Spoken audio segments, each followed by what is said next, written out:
06 Kia Sedona SE minivan. First thing we're going to do is pop the hood. We want to remove the battery.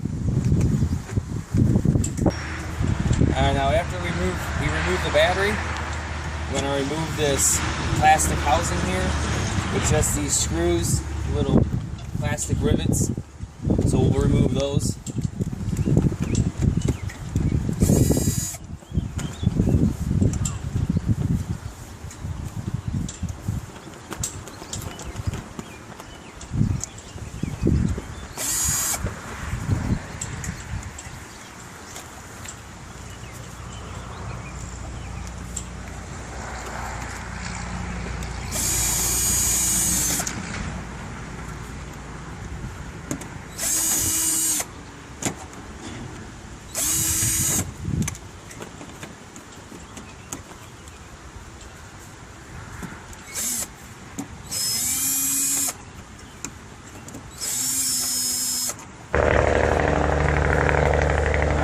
Got the screws out, we can remove this cover, set it up there, out of your way.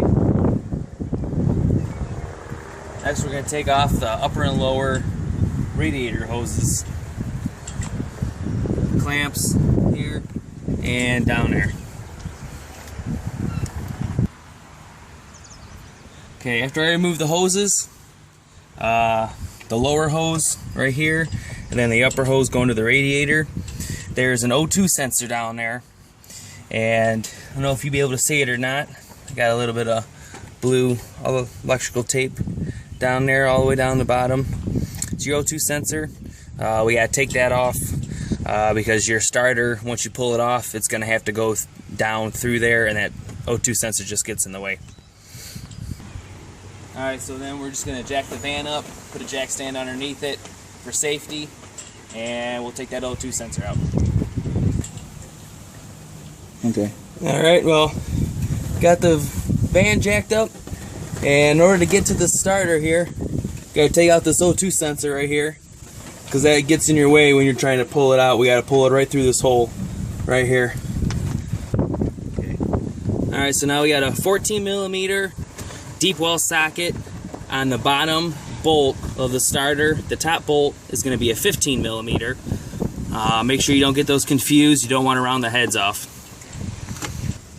Go. Alright, well, trying to get this bottom bolt out, you will have to have an assistant, somebody else on the top side. As you're pressing in the deep well 14mm socket onto the bolt, you'll have to bring the handle up towards the top of the van, and have your assistant grab it while you are holding it on, pretty much like this, holding it onto the nut so that the person on the top can use the handle part of the ratchet to break free that bolt. Once he backs it out a quarter of an inch, you should be able to get it from the bottom.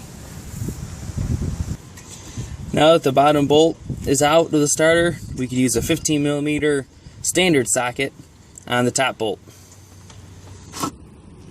Here you can see where my ratchet is at. That's where that 15mm bolt is at. Go.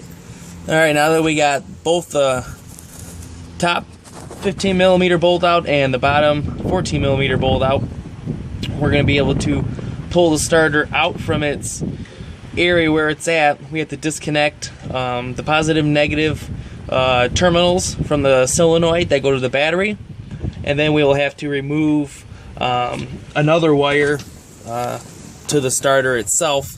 A good idea is to put some safety glasses on like I have here. Keep stuff out of your eyes, out of your face while you're working underneath the vehicle.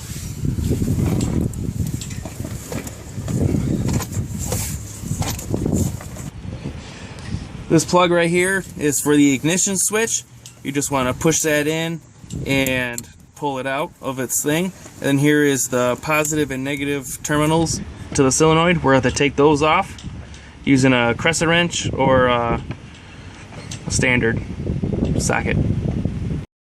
Alright, this ended up being a 13mm nut. So 13mm socket for the positive and negative connections going to the solenoid from the battery. Alright, well, trying to take the starter out, you're going to have to, while the starter is still up in the area, you're going to have to spin it around 180 degrees in order to actually pull the starter out, because it will get caught.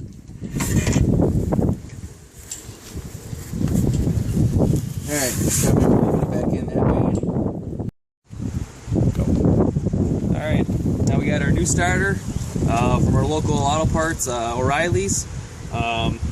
One note, if you look it up online, the solenoid for the starter will run you about $154. The whole starter itself will run you about $121. So it's just cheaper to replace the whole thing.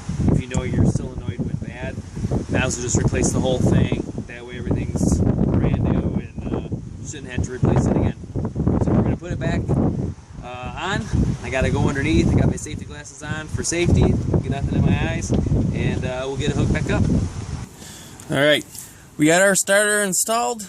Now we got to make sure that we reinstall the O2 sensor. Because I didn't unplug it and I just took it off, got to make sure you twist it clockwise. That way when you go to tighten it back up counterclockwise, it'll untwist itself.